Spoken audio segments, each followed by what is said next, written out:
Okay,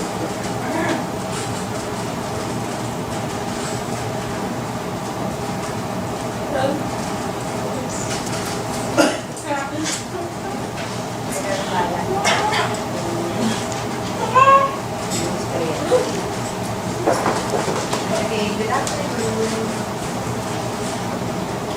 This one that I will be presenting is based on the presentation of Dr. Denise Bustos from the convention we attended last September. Sinabi na ni Tina NCFP. Alright. So, it's about shifting to outcome-based assessment in Philippine higher education. So, there's something happening in the higher education. So, to give you a background, CHED, as a response to the evolving education in our country, so they issued an order, 1S 2014, revising guidelines, implementation of CHED policy standards and guidelines of higher education programs. To reiterate what has been set up in the CHED Memorandum Order, which is 46 S 2012. This MO was issued to set the new direction of the higher education in our country, to enhance its quality assurance through an outcome-based and equality education.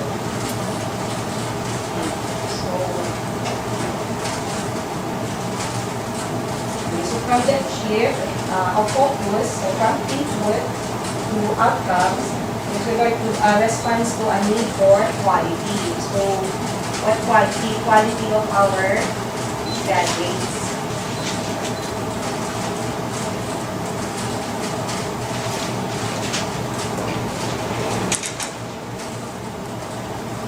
At the same time, to be part of ASEAN integration, which started last year, and then globally.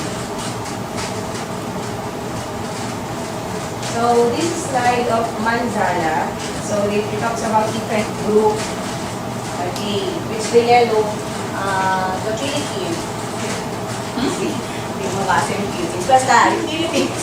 Nandito. So we are part of ASEAN countries. In-evaluate na ako niya, no? Baksak daw ako. And then, as you can see, we are also part of the other countries. So we are now grouping. So what's happening now? So, yun nga, it was started last year that, we're working to a single market and production base. So what does it mean? So there will be a flow of professionals, free flow of skilled workers, goods, investments, and capital. I think that's the purpose of the okay. So in terms of economic part, we must be competitive. So we need to compare ourselves to other countries. However, it is not just really the reason why we go to OBE. So, because OBE by itself has its merit. Okay? So one of the popular proponents of OBE, or outcomes-based education, is William Spade. So this is Spade's for principle of outcomes-based education. So yung number one, yung clarity of focus, and the intent. And when we trained our students, we must know what their need and what they need to do really at the end. When they graduated, when they go to already in a workplace, what they learned in school is really the one they will do in the workplace. That's why it's very important. So first, I think there are some who have OJT, right?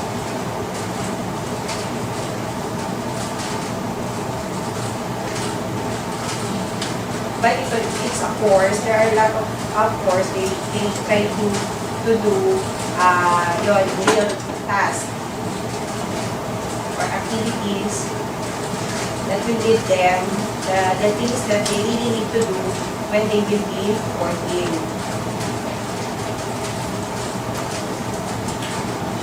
And then the number 2, OBE sets high expectation from the students go through it. And so the premise for the high expectation would be having significant activities. Not only for the school, but for the community, to our country, and as well as the neighbors in ASEAN. And then the third one, OPE is also a premise on providing expanded opportunities. We are now need to go beyond classroom. So, need to look for different ways to demonstrate learning. It's not the place anymore. Or even for some long test, exam. So, we are now more, should be focused to how knowledge is demonstrated in different ways. Okay. And lastly, is yung design down or backward design. I don't know if you're familiar, pero the best example for this yung UBD, pag-ibig yung understanding by design.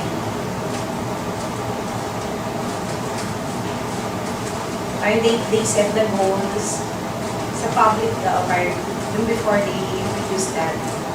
Yung goals, and then there's an activity, assessment, and then activities.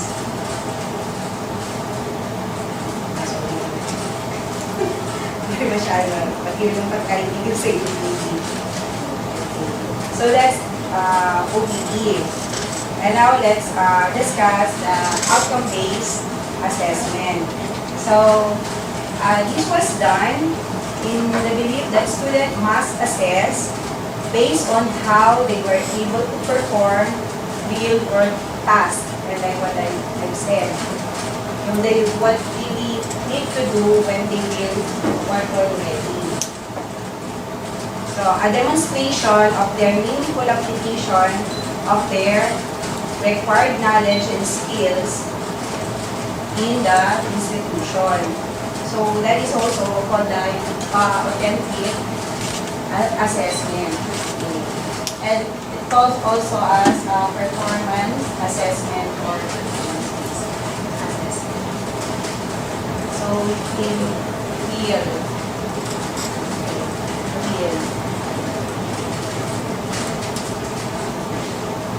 Right. Okay, to compare yung assessment before, what yung the traditional to the authentic. Here, are we select a responsible in the class? Or you will wait? What's the answer? Right? But in authentic, student will do it. So they will find, diba, themselves what they experienced in what for. So then, in traditional, it's contrived. It means that the teacher thought of an activity to how the student will answer. But still, it's the teacher. It's not the student. Unlike here, real life situation. When you put them in one place, then it's up to them how to solve what they will face, a different kind of problems, and they will be the one to solve it by themselves. And then, so for traditional, it's just only recalling what. That's it.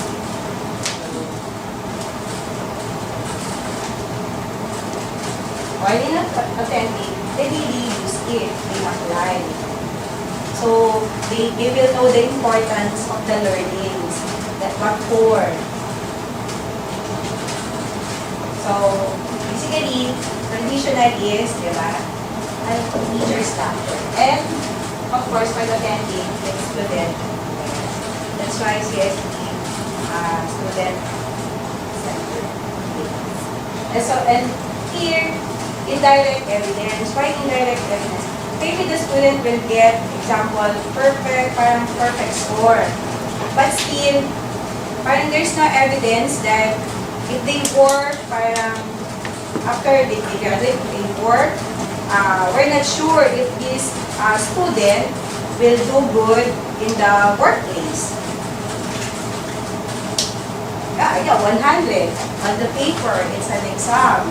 But unlike here, direct evidence, because like it apply in real life, so they do it, if they can easily cope up and solve the problems by themselves, with probably the learning that they are doing as their student, when they work as they graduated, you can easily do that. So you can say that that student, possible, he or she will be successful when she graduated and work in the real world.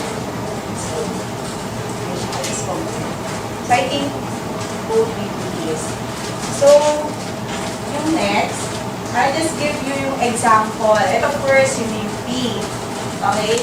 So yung example here is yung, ito, EDS, early intervention for exceptional children, which yan, taken by the juniors. So yung old nila, yun, fundamentals. So ito yung objectives. Pwede natin browse lang para makita na. Then the content. Done. So, the traditional requirement,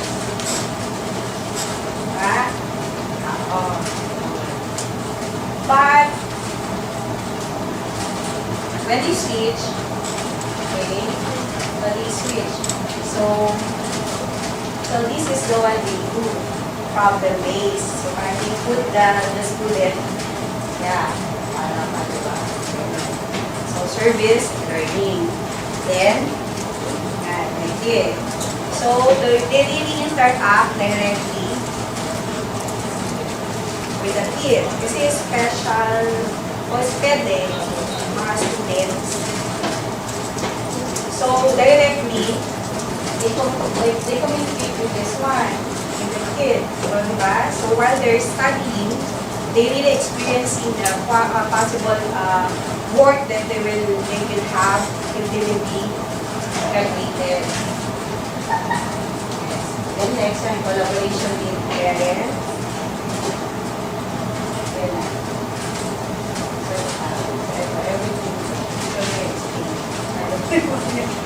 Show ko lang yung how nag-change from traditional to. Yan. So yung grades kasi, diba, it's easy computers and number. But for these, they have rubrics. Alam nila yung rubrics, diba, parang dinidescribe na. So, as or yes. So, yeah, reflection. I think you do that, the class. Down. You do this more. So you will get feel what the student really learn.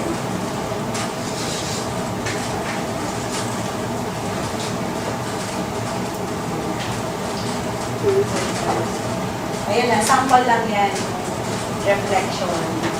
So I think, like what Dr. Bustos said, kasi some of the students really reach, come from a rich family. So it's also, teach them how to be a low profile. So eventually, you can read this. I think they express you a good experience nila.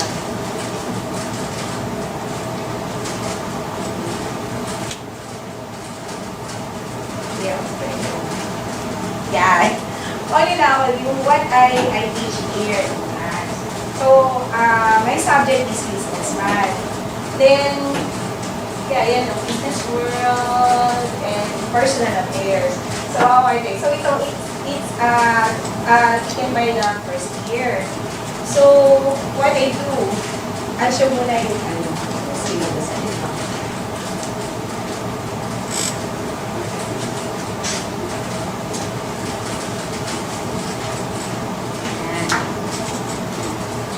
So, ito yung syllabus ng business math. Yeah. And all. Okay. Atin ba ba? Yeah.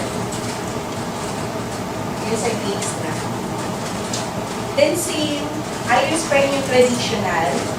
Kasi the lecture, the test. Yes.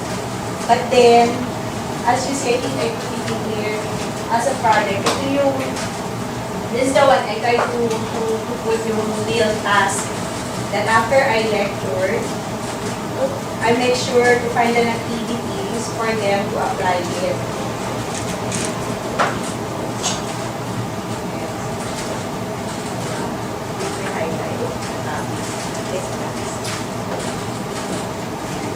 Example for this topic is first year I let them really save from their allowance. That is, I think, 3 weeks. So I have also a rubrics because students don't have the same allowances. Probably they have 100 for a day, but there are some who has 500 pesos per day. But it's about the percentage, how big they can save. So I give them a form. Then they itemize. And at the end, they will write how much in a week they save. So from there, they do the budgeting.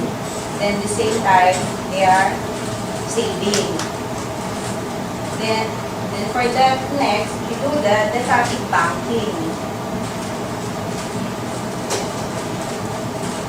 Now, most of them, of course, they don't know. They see the bank, but what's inside the bank? How to do the banking. Still, I have the lecture, blah blah, and then the paper there. But still, it's different that you bring them inside the bank and to show how to really do it. So from the money that we save, so we go to I set 1 day, so 3 hours. So it just, I think, last term that I just successfully coordinated with the PPI. So they allowed me to be there, I think 2 hours or 3 hours. So that is how it is. And we do the opening of their account.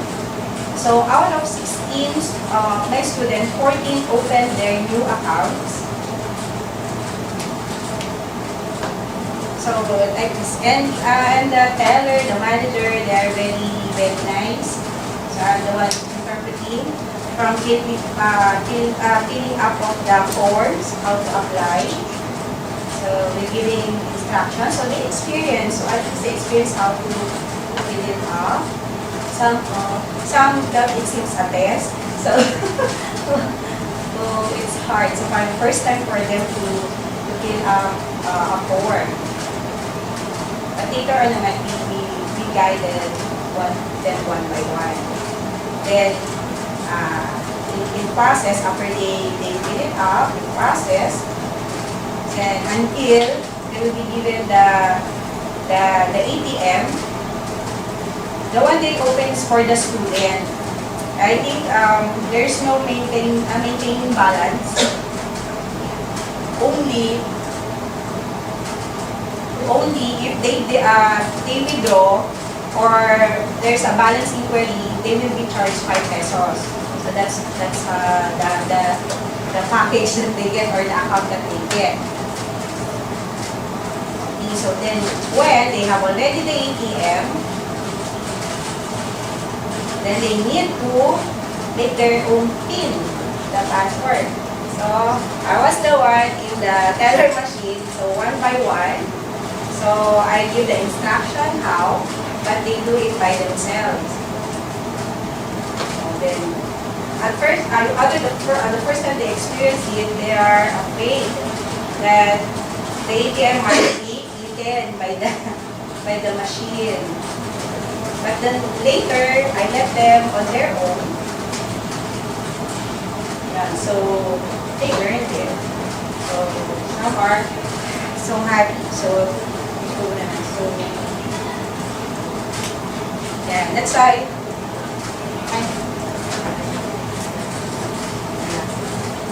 Yun yung pictures. Yes. The manager, very nice. Patiently is. So, BPI is our classroom for one session. And yes, it's all there blooming around. Yes. So, they're happy. So, now, I asked some, yes, I see my old student ask them now, how's it? Yeah, I say I continue to say, yes. And I think two already have existing account. But they only show me the deposit slip. So,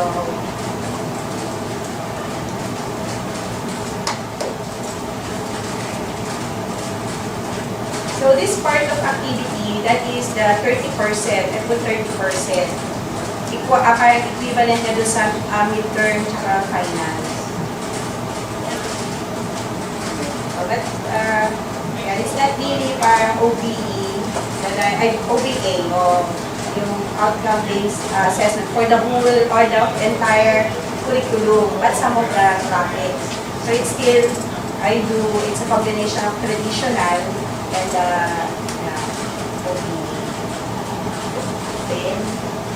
Yan. So yung challenges lang, yun nga yung pag-change ng tradition. It's really hard, but it's still worth it. If you see your student, diba, really learn, and they're happy, they're excited by new experience. Oh, it's like that. So now they know how to go to the bank, how to use the ATM, to pick up the deposit slip, how to withdraw. And then, yan, networking with authentical, just say, yun, the manager, the teller, right? So, yun lang, it's hard. The first two attempt I did is the UCPB. So this is the third attempt that I want to have it in the bank. But UCPB, 2 times, they turned it out. I thought kasi yung salary ng CSB, since nasa UCPB, I thought they will allow us. But unluckily, hindi. So that only the third time, parang 100% yung plan ko. So yun, nag-succeed with the help ng BPI manager, teller.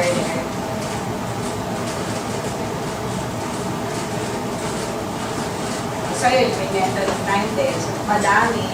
So ako lang nagsaside. So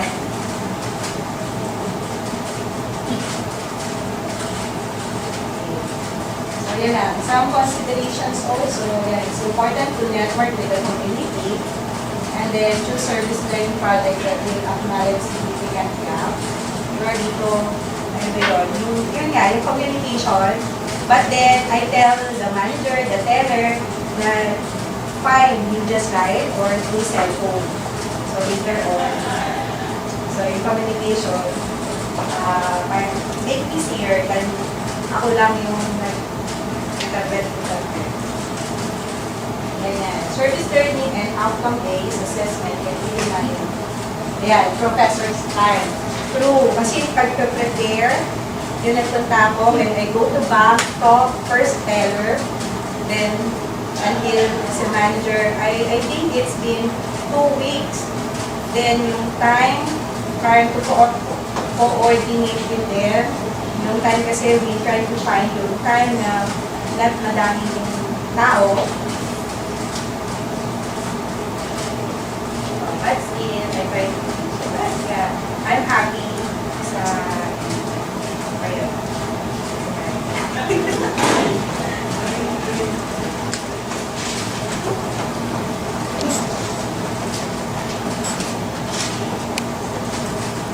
Gaya niyan.